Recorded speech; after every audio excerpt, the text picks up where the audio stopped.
Hi,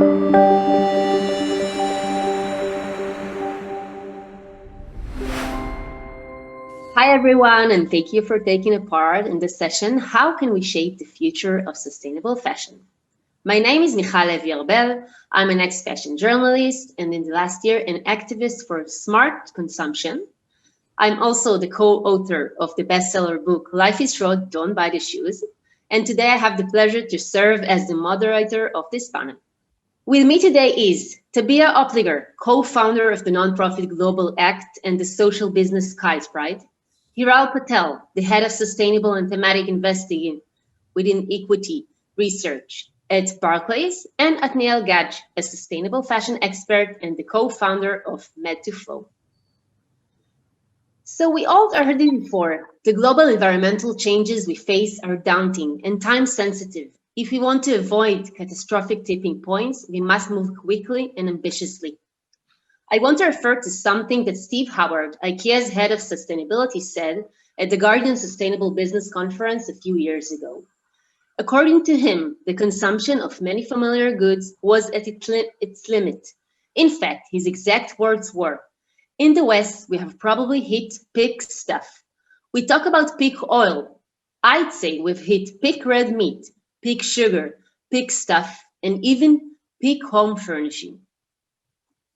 Now, it might sound gloomy, but I think the point is that changes in consumption are an opportunity for the companies to rethink the way they do business. All of us are here today to talk about how this can be achieved. And I'm going to start with Tabea Oppliger, co-founder of the nonprofit Global Act and social business Kite. In 2014, Tabea and her family moved to Tel Aviv and established a Kite Pride as a solution for people formerly exploited in the sex industry and beyond. Kite Pride creates functional, one-of-a-kind bags from upcycled kite surfing kites, sail, parachute, and wetsuits in order to provide jobs to survivors of human trafficking and prostitution. Through each bag sold, continuous jobs are created and fabric is saved from landfill, which is great. And it's kind of a win-win situation, actually, since it helps the society and the environment. I think it's great. And what actually was so mystery to me is what came first. Actually, it was the social side came first. We created Kite Pride for the sole purpose of employing victims of human trafficking and other exploited people who came from forced prostitution and were all looking for a job but couldn't find it. And it was one sentence that just struck me. Talking to a victim, she said, "I don't need pity. Basically, you don't need to feel sorry for me. I need a job." And the problem is that their CV is empty. They don't have anything to show to actually even apply for a job. So that is so daunting in itself, and leaving the life that they lived, the trauma that is huge. They just do not have the tools to actually even start a job. So that's why we created our business. So the social side came before the business. And how did you came up with the idea of upcycling kite surfing and parachutes? I mean, it's brilliant.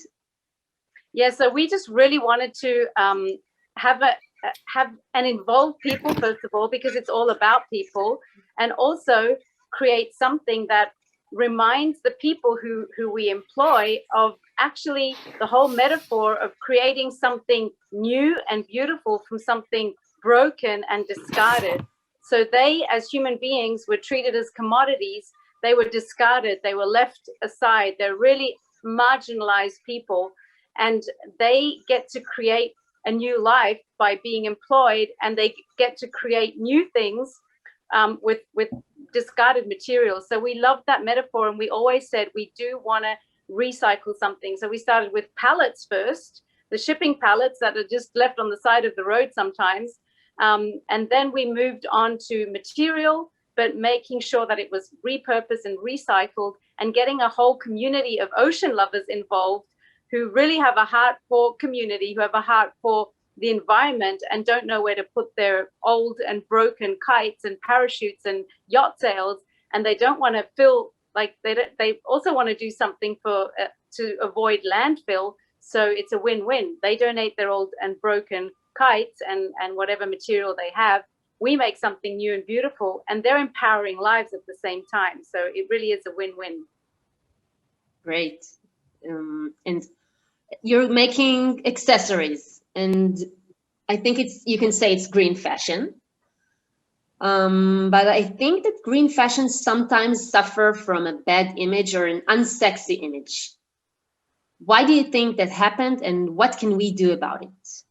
I think, first of all, the problem is more in really just making people rethink where they put their money. And I think one of the biggest issues we face is because we have that social cause attached to it, people want to hear the stories of the people, of their past. And I always say, we don't look at their past, we look at their future. We're creating bags. We want you to buy the bags because they're cool, because they're unique, they're one of a kind. They represent a life, they represent people. And so many people just want to buy it cheap. They want to buy it fast. They want I think most of the people. Yeah, exactly. And so, and I often say to the people, if it's cheap for you, somebody else is paying the price. And I think we need to re-educate people to start to think, why is something cheap? Because now that I work in production and see what it actually costs, I feel bad for all the cheap bags I've bought. And I don't know how many people I have exploited by buying cheap things. And so I really think that that's the things that we try to fight, more than even just getting people, like the whole thing of green or not green. It's really more about, hey, just know that when you're investing $1, where you actually know where that dollar is going, you're paying actual people, you're empowering actual people, you're actually investing into a small business, you're empowering dreams, you're helping people reach their goals. I think really that's the whole fight in this whole green, fast fashion, slow fashion culture. So if you think about consumers who are seeking for the best product at the best price, what do you think is the incentive to buy at a small local environmental business? I really think, as I said before, it's really just actually investing into an actual person. I think that's the biggest joy you receive in a product. And also it's way more personal. We know every client, and it's like joining a family. I love to think of small businesses as families. Mm-hmm. And it's really investing into an actual family. You have the whole family atmosphere. You have the business is actually a family that hosts you. You bring to the table what you have, which is your dollar that you choose to invest into that family. And then we bring the best, you bring the best out of the people who work there because you really believe in them. So I think that it's such a win-win. And I love the quote by the co-founders of Scars Pizza, who said, support each other. Why do you need a reason to do that besides the fact that it's the right thing to do? And I really think that that's exactly the mindset we need to have. It's about supporting each other. And if you know that particular person, or you know that there's a good cause attached to it, then it's just the right thing to do. Thank you. I agree. Atnyel, Guedj, more than 16 years in the fashion industry, from merchandising positions with British heritage brands to managing production lines in China. Atnyel worked both for fast fashion brands and luxury corporates. He is currently co-founder of Made2Flow, a tech company specializing in data gathering, validation, and process automation to support science-based targets and impact measurements to push sustainability and improve ESG scores in the fashion industry. Hi, Atnyel. Hi. So what is exactly a sustainability product or brand?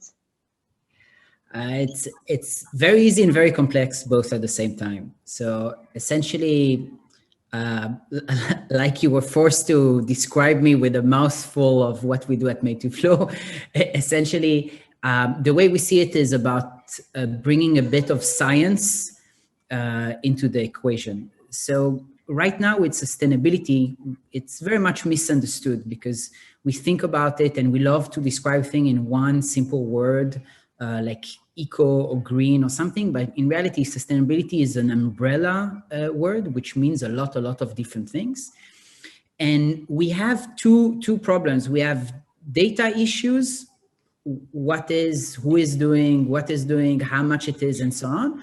And we have language issues. So we don't even have a common language between all of us, consumers, product people, marketing people, investors, so on. And so what is sustainable from that perspective is complex if we don't have a language. Today, you can describe it, you can try and simplify it by saying, okay, you have impact on people and you have impact on planet. And the idea is to try and kind of assign certain numbers or certain common language to everything. So for example, with planet, you can you can break it down to say, okay, this product, making of it, which in professional terms, scope 3, so the different tiers of production, meant this much CO2 emission. So let's say a jeans is 15 kilos CO2 emission. Is that a lot? Is that little? It's actually quite average. And when you think about 6 billion pairs of jeans being done every year, that's a crazy amount of CO2 emission. And you can do that with a lot of different things, with water, with different chemicals, with biodiversity, and so on and so on. And then you have people and people as well. And it's terrible to say and to try and, put people in a box, but essentially there's different discussions like, do I know who made it? Is the brand telling me? Is there traceability? Is there transparency, and so on? Yeah. So for example, like Tabea was saying, she has full traceability. She has full transparency. She tells you exactly who the people are and so on. But a lot of these big brands, these shops that we go on, did we ever think the people making minimum wage, or are they making a living wage? Yeah. And these are actually numbers that can be discussed, that can be assigned, and help us basically transition to what I think will be the biggest trend in coming years. If we were all looking for convenience in past few years, then we're going to look for value. So we're going to move to value-based consumption. We already are slowly transitioning to it. Interesting. Can you talk about greenwash? I mean, how can brands stop or prevent greenwashing? And maybe it's better to explain before we talk about it, what is greenwash? Okay, so greenwash is basically when a brand says either something that is not true, so they claim a claim which is not true, or about production, about their social or environmental positive impact. Yeah. So they claim something which is not true, which happens quite a lot. But the most common case is that they're claiming something vague and unclear. Yeah. And so you hear something and it's a beautiful message, a beautiful video, a beautiful image. And then you're left thinking, actually, I'm not sure I exactly follow what they mean. Yeah. And there's endless examples of that. And it's a problem. And the thing is, it's not that brands necessarily are done by evil people that are trying to trick you into buying more products. So yes, they're trying to make you buy more product to earn more money, because that's the economic system that we live in. But often it is because they themselves are not exactly sure, or don't understand yet what is going on. I think the best example is that a few years back, during the Paris Agreement, President Macron from France made basically a lot of fashion brands sign an agreement saying, we're going to reduce our emissions. And lots of amazing brands, essentially every major brand that you can think in a shopping mall near you, signed this. And they signed a paper which seems really harmless, but they had no idea what they were signing. Yeah, it's quite incredible. And then 1-2 years later, they woke up with a hangover of understanding, okay, we committed to serious stuff.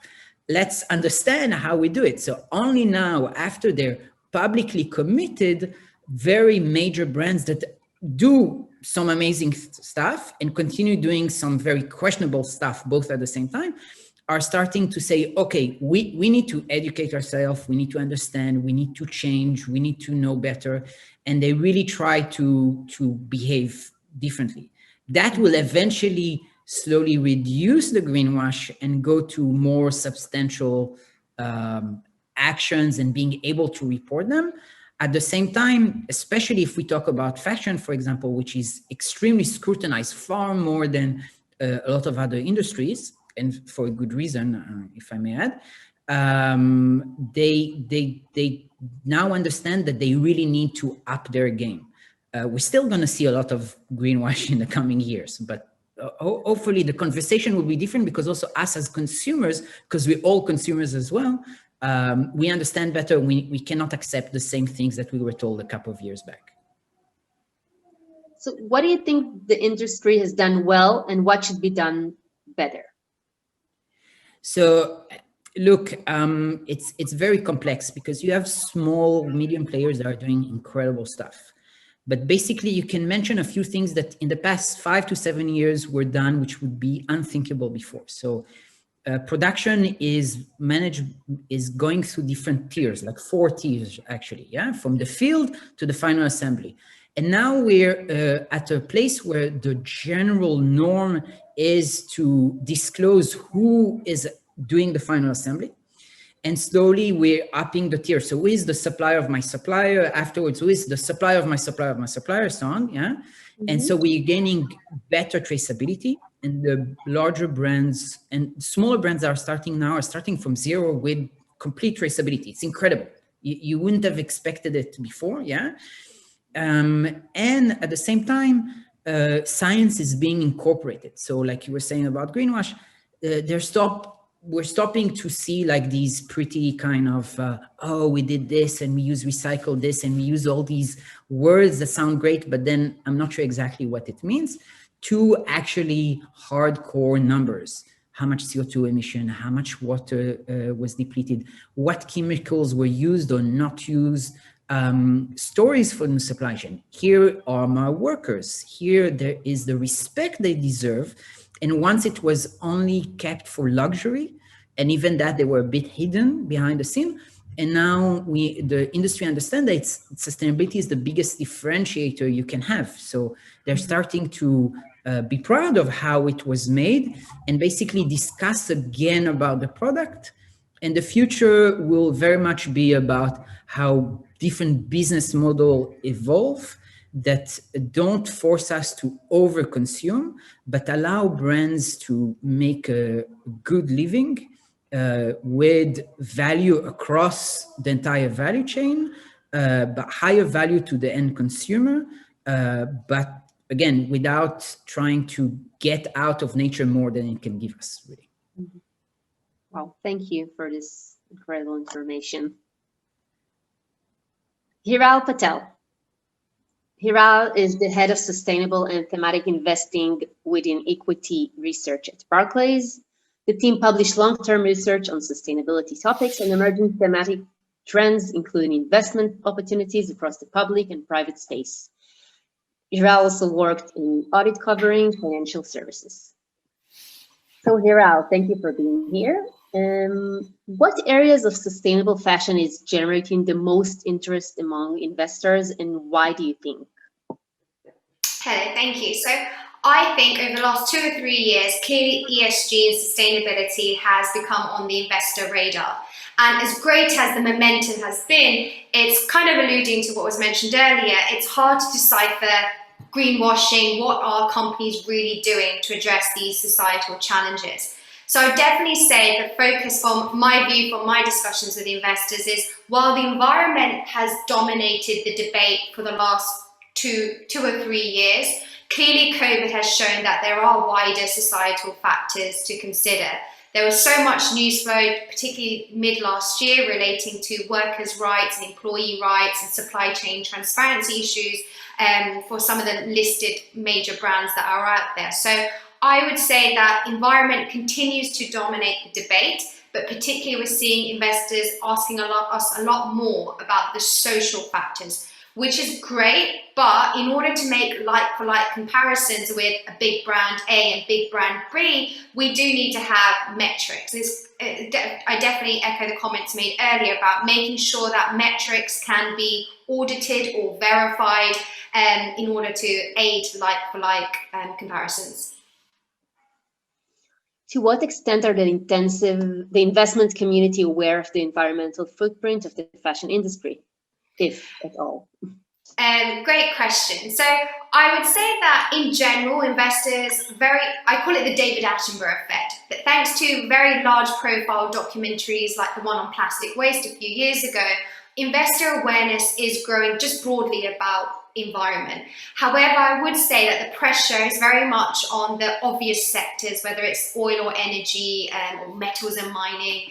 But we are starting to see more consumer facing industries like fashion, for example, enter the investor radar. So I would definitely say it's very much on the investor radar. There was a lot of news flow over the last 12 months, which means that investors who are investing in some of these big brands, there's no escape.